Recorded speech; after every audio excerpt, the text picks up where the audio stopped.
मौत की रफ्तार।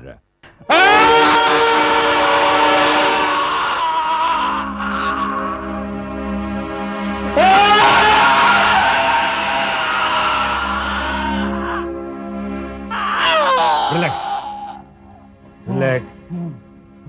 क्या हुआ? डॉक्टर,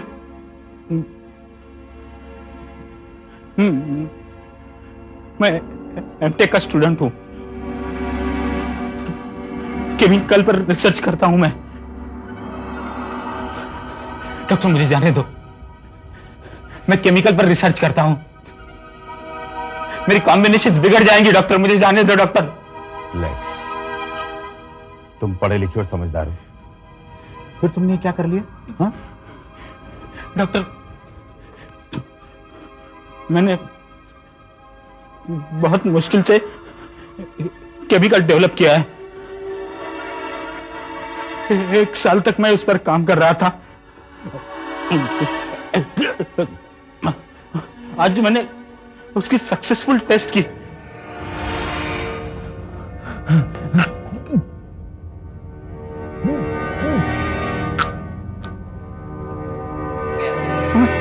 मैंने वो केमिकल का असर देखने के लिए, उसकी टेस्ट देखने के लिए मैं उसे पी गया। पागल आदमी। आप सच कह रहे हैं डॉक्टर। देखो, मैंने तुम्हें नींद का इंजेक्शन दिया है, रात के 1:30 बजे, सो जाओ। नहीं आती डॉक्टर। कोशिश करो नींद आ जाएगी, ताकि मैं सुबह तुम्हारे बारे में कोई डिसीजन ले सकूं। रिलैक्स। सुनो, तुम ग्लूकोज की बोतल का इंतजाम करो। Yes sir. सो जाओ, सो जाओ। क्या? देखो, शायद इसे भी नींद आ जाए।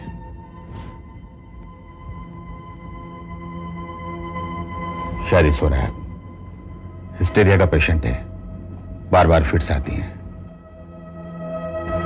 अगर अभी से नींद ना आए तो ये इंजेक्शन देना। सर। और बार बार पसीना आए, सांस रुकने लगे तो ये इंजेक्शन देना। But remember, only 5 ml. More than 5 ml can be very, very dangerous. Okay sir. वैसे इस पेशेंट के बारे में आपका क्या कहना है सर? Frankly speaking, इसके बचने के चांसेस तो बहुत कम हैं। फिर भी हमारा फर्ज है कि आखिरी वक्त तक पूरी कोशिश करें। किसी भी तरह की कॉम्प्लिकेशंस बढ़ जाएं तो डॉक्टर विद्या से कांटेक्ट करना है। Yes sir. मैं अपने चैम्बर में। Okay.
Hello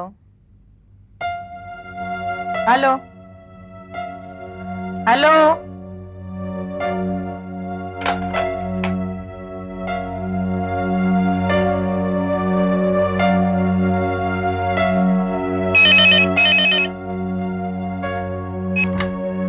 hello hello hello hello.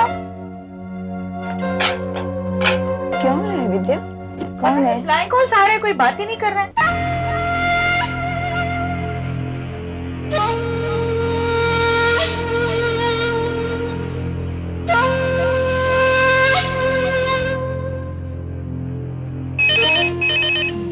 ठहरो, मैं उठाती हूँ।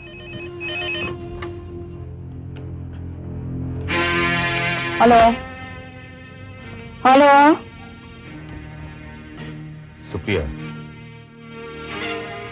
मेरे फोन कॉल इसी तरह से आते रहेंगे। कोई बोल क्यों नहीं रहा है? रिसीवर उठाकर नीचे रख दो। Hello hello. विद्या, फिर निकल कर रख देंगे, नहीं तो हम रात भर परेशान रहेंगे। शायद कोई मजाक कर रहा है।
क्या हुआ? सर ये बहुत एक्साइट हो गया था, सारी तबाही मचा दी। मैंने अभी इंजेक्शन दिया है सर। इंजेक्शन दिखाओ। सर इंजेक्शन तो फुल था, इतना ज्यादा दे दिया? स्टूपिड! सर ये बहुत एक्साइट हो गया था। डॉक्टर विद्या से कांटेक्ट करो इमीडिएटली। सर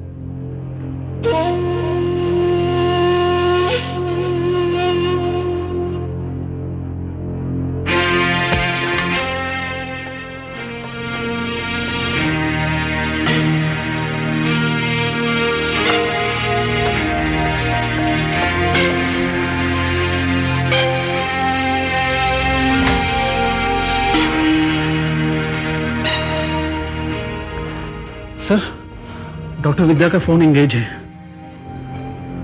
वैसे भी अब कोई फायदा नहीं है।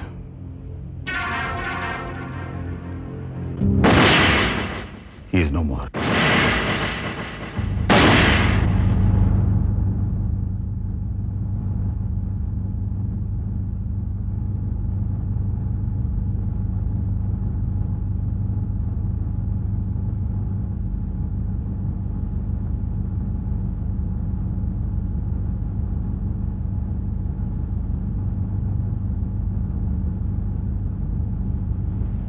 हेलो सुरेन। हाँ प्रिया। क्या बात है, मैं कब से फोन लगा रही हूँ। हाँ वो मैं जरा हॉस्पिटल में फंसा हुआ था। लेकिन हुआ क्या? सुप्रिया वो पेशेंट मर गए। क्या बात कर रहे हो? हाँ, बेचारा, उसे मरना तो नहीं चाहिए था, लेकिन वो नहीं मरता तो मैं मर जाता। लेकिन हुआ क्या है? मुझे कुछ बताओगे भी? अब ये सब बातें फोन पे करने की नहीं होती हैं। विद्या पहुंची कि नहीं? नहीं, अभी तक तो नहीं। लेकिन तुम कुछ प्रॉब्लम में नहीं हो ना? प्रॉब्लम आएगी, लेकिन मेरे पास से गुजर जाएगी, मुझ पर नहीं आएगी। सुरेन, मुझे तुम्हारी बहुत फिक्र है। मत करो फिक्र। फिक्र बड़ी खतरनाक होती है सुप्रिया, इंसान के हौसले को हिला देती है। और अगर इस वक्त तुम हिल गई तो हमारी साजिश की बू विद्या तक पहुंच जाएगी। तुम डरो मत, मैं हूं ना, मैं सब कुछ संभाल लूंगा। लेकिन अपना ख्याल रखना। हाँ। नहीं, डॉक्टर विद्या घर पर नहीं है। आप बाद में फोन कीजिए। Thank you.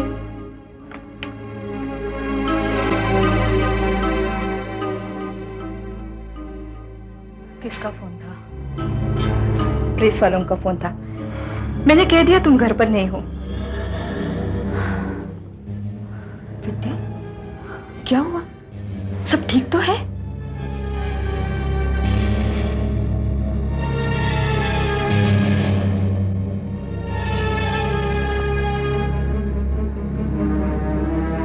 कुछ भी ठीक नहीं है सुप्रिया, वो पेशेंट मर गया। व्हाट? लेकिन कल जो वार्ड बॉय आया था उसने तो। वार्ड बॉय क्या कहेगा, वो बेचारा इतना डरा हुआ था कि उसने तो सिर्फ बताया कि हॉस्पिटल में अर्जेंट बुलाया है, पेशेंट ने हंगामा मचा रखा है। लेकिन ये सब कैसे हुआ? मुझे ठीक ठीक बताओ। ओ गॉड सुप्रिया, मैं क्या बताऊं, कैसे? ठीक है विद्या, तुम बहुत थक गई हो। ये बातें तो बाद में भी हो सकती है। पुलिस वालों के सवाल, प्रेस वालों के सवाल, रात भर सिर्फ सवाल सवाल सवाल। वो पेशेंट के घर वालों के सवाल, उनके लैबोरेटरी वाले लोगों के सवाल। पागल हो गई हूं मैं सुप्रिया।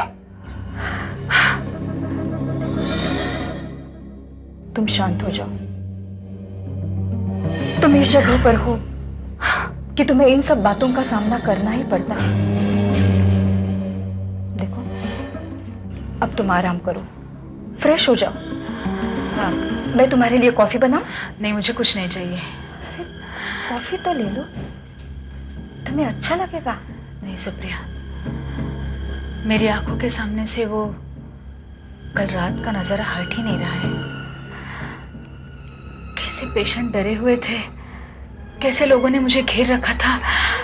अच्छा हुआ कि मैंने प्रेस वालों को रूम में घुसने ही नहीं दिया, उनके किसी भी सवाल का जवाब नहीं दिया। ये तुमने क्या किया विद्या? बाकी सब लोगों को छोड़कर प्रेस वालों को तुम्हें अपनी तरफ कर लेना चाहिए था। प्रेस वाले भी कभी किसी की तरफदारी करते हैं क्या? हाँ, नहीं करते, मगर तुम तो अपनी सफाई पेश कर सकती थी, अपने आप को बेकसूर साबित कर सकती थी। जो कुछ हुआ है उसमें तुम्हारा कोई कसूर नहीं है, ये तो उन्हें बता देती। कम से कम दुनिया ये तो पढ़ लेती सवेरे।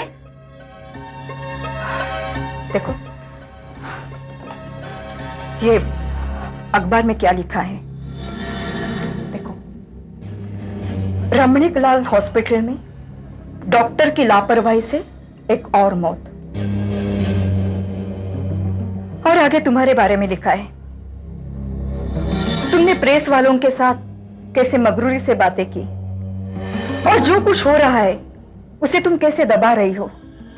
और आगे लिखा है कि बस मुझे नहीं सुनना, मुझे कुछ नहीं सुनना। विद्या, अब क्या होगा? क्या होगा? जो होना है वो हो जाएगा। मैं क्यों फिक्र करूं? फिक्र ही तो कर रही हूं। तो और क्या करूं? आराम करो, तब तक मैं कुछ सोचूंगी। सोचने से क्या होगा सुप्रिया? मुसीबतें आएंगी, उनका सामना करना है। रादर मुसीबत आकर गई उससे निकलने वाली हजारों मुसीबतों का सामना करना है। लो, शुरू हो गई मुसीबतें। मैं कह देती हूँ, तुम नहीं हो। नहीं, जितना भागूंगी उतनी मुसीबतें पीछा करेंगी। लाओ मुझे दो। हेलो। हेलो डॉक्टर विद्या। जी। मैं उमा देवी बोल रही हूँ। जी मैडम। आप फौरन आकर मुझसे मिले। किस सिलसिले में, ये आप अच्छी तरह जानती हैं। जी, मैं आ रही हूँ। कौन था? ट्रस्टी। उन्होंने मुझे अभी बुलाया है। तुमने कहा क्यों नहीं? तुम अभी आ नहीं सकती? फिर वही बात सुप्रिया, मैंने कहा ना, जितना भागूंगी मुसीबतें मेरा पीछा करेंगी। मुझे उनका सामना करना पड़ेगा।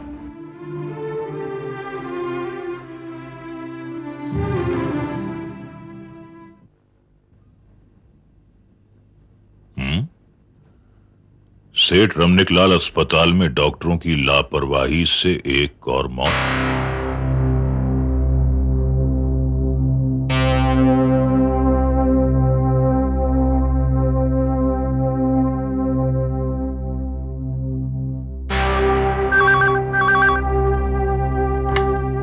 हेलो। उमा देवी, मैं डीएम बोल रहा हूं। जी डीएम साहब। आज का अखबार पढ़ा आपने? जी। भाई क्या हो रहा है ये? कोई मजाक है? अस्पताल में लापरवाही से एक और मौत हो गई। हमारे ये डॉक्टर्स क्या कर रहे हैं? अब सर बात ये है कि सारी जिम्मेदारी तो डीन की होती है। अगर रात को वो हाजिर हो जाती तो शायद ये पेशेंट बच सकता था।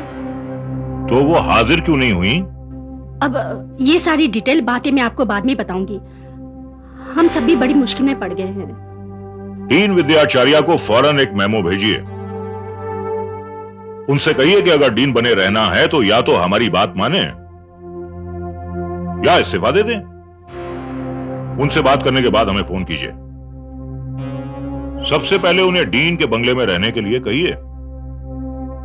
अगर वो ये शर्त मान ले तो फिर और बातें बाद में होंगी। और फौरन हमें रिपोर्ट भेजिए। जी डीएम साहब।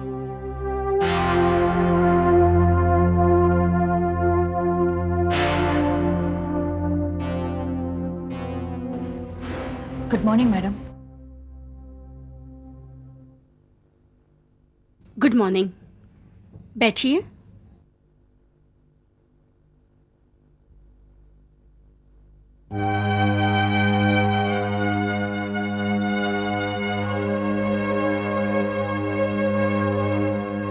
कल रात को जो भी कुछ हुआ, मुझे तो कुछ भी पता नहीं।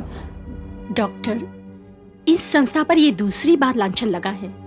डॉक्टर के लापरवाही से जानी जा रही हैं और ये जिम्मेदारी आपकी है। जी, मैं अपनी जिम्मेदारी मानती हूँ। फिर इतनी बड़ी गलती कैसे हो सकती है कि जान जाने तक? वही तो मैं आपको कह रही हूँ कि कल रात को 8:30 बजे तक मैं हॉस्पिटल में थी। उसके बाद तो मैं घर चली गई। डॉक्टर सोनी तो आपको बार बार फोन करते रहे। अब मैं आपको कैसे बताऊं, रात को कई बार फोन्स आ रहे थे लेकिन दूसरी छोर से कोई बोल ही नहीं रहा था। ऐसे छेड़खानी वाले फोन्स अक्सर आया करते, इसलिए मैंने रिसीवर निकाल के रखा था। आप जानती हैं संस्था को कितनी मुश्किलों से गुजरना पड़ेगा, कितनी परेशानी उठानी पड़ेगी।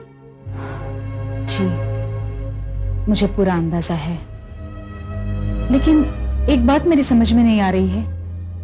कल रात को पूरा स्टाफ वहां मौजूद था, डॉक्टर सोहनी भी थे, फिर भी यह हादसा हुआ। अखबार वाले क्या कुछ भी छापते रहते हैं। अब मुझे बताइए, इसमें डॉक्टरों की लापरवाही का सवाल ही कहां उठता है? हॉस्पिटल में कई ऐसे पेशेंट्स होते हैं जिनके बचने की उम्मीद बहुत कम होती है, जो किसी भी वक्त जा सकते हैं। पर ये केस अलग है। ये डेथ नेचुरल नहीं है। उसकी डेथ गलत इंजेक्शन देने के कारण हुई है। गॉड, पर ड्यूटी पर तो डॉक्टर सोनी थे। इसमें भी दो बातें हैं। इंजेक्शन बताया डॉक्टर सोनी ने और लगाया स्टूडेंट ने, और जो बताया वो इंजेक्शन लगाया भी नहीं है। और सारे अस्पताल में भगदड़ मच गई, हंगामा मच गया। और आप गायब थी। सॉरी मैडम, मैं गायब नहीं, अपने घर पर थी। जो भी हो, उस इमरजेंसी के टाइम आप वहां पे नहीं थी। आप होती तो शायद वो मरीज बच जाता। मगर डॉक्टर सोनी तो थे। वो डीन नहीं, डीन तो आप हो। क्या जान बचाने के लिए डीन होना जरूरी है?